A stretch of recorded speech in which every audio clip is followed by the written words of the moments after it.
Algum amor já tá perto? Claro que não. Você não procura trabalhar, aqui em casa não tem nem um carro de feijão. Você procura vender algum cachorro, alguma coisa assim. Cuide, viu?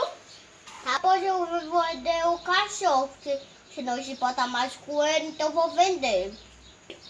Ó o cachorro, ó o cachorro, ó o cachorro, ó o cachorro, ó o cachorro, ó o cachorro, ó o cachorro. Você vai comprar um cachorro, não? Dou 120. Não, só dou pelo 100. 130 do cachorro.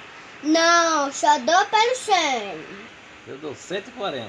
Não, só dou pelo 100. Ninguém quer lhe aceitar.